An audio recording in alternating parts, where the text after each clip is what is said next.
The tale of the Sonic the Hedgehog movie is one of redemption, and it is that tale that I will tell that I will tell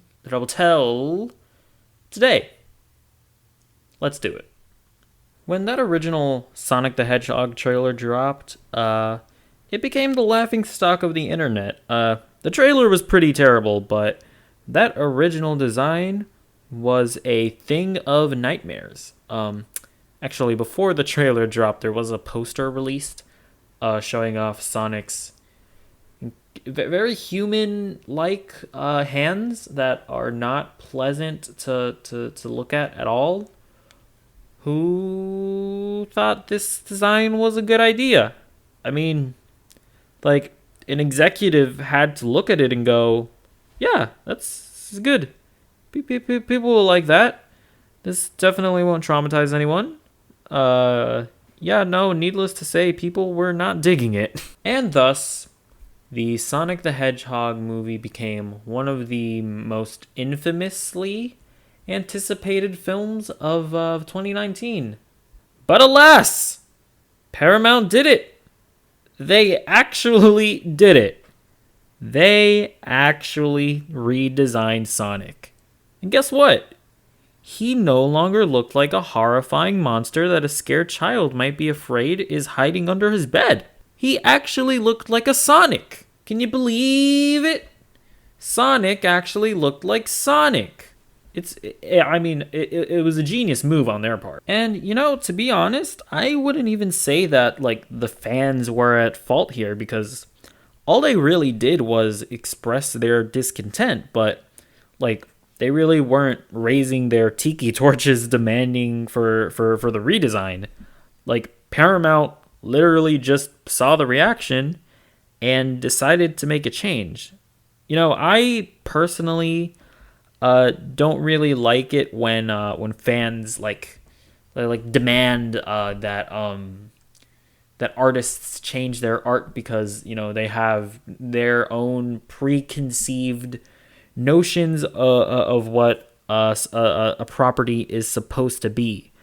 But yeah, that doesn't really seem to be the case here. It really just seems to be the case where Paramount were just like, you know what, the fans they clearly don't like it, and you know what, let's be a bit more closer to the source material. And yeah, it's not like they changed their script or anything. It was ultimately just the design of the character. And yeah, I will say, whereas I'm usually not really okay with studios, changing their movie to try to please fans, just because I think there are a few examples where that just doesn't really work out, and at the end of the day, you have to just try to make the best movie possible.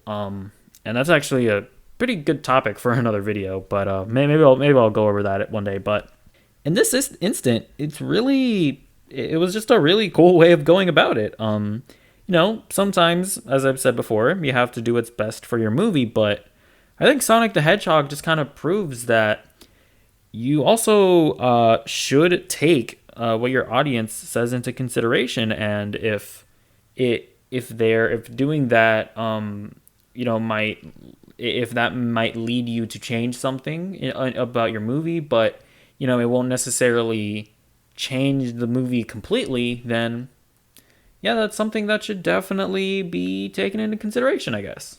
But anyways, the new and improved design was showed off in a trailer, and public sentiment seemed to become much more positive. People were suddenly rooting for the film's success. It was almost like an underdog story. Well, as much as a multi-billion-dollar studio's movie can be considered an underdog. And succeed it did. It opened to a solid $57 million opening weekend, making it the biggest opening for any video game movie ever. It beat out Detective Pikachu in that aspect. And as of recording this video, the movie has made almost $300 million worldwide. It won't catch Detective Pikachu's overall $431 million, so it won't end up being the highest grossing video game movie ever. But yeah, that doesn't take away from Sonic's success at all. The movie's crossed $300 million, and that it's broken even, and it is now making a good solid profit, as it will probably continue to stay in theaters for like a few more weeks probably. Now, I will admit that I haven't actually seen Sonic the Hedgehog, because honestly, I just don't have the time or the money really to go and see Sonic the Hedgehog. I just need to be picky with the movies that I elect to view at the theater. Um, I'm a university student. I work. I do this YouTube thing. I'm busy. All right. I'm definitely not being burdened by the stress that comes with all that. That's definitely not the case at all. So I don't know. I don't even know why I would bring it up in this. Like, I don't know why I'm bringing up exactly all like these personal issues in a video about Sonic the Hedgehog. But I don't know. It just I guess it just slipped out. But my personal problems don't matter, because a lot of people seem to be enjoying Sonic the Hedgehog.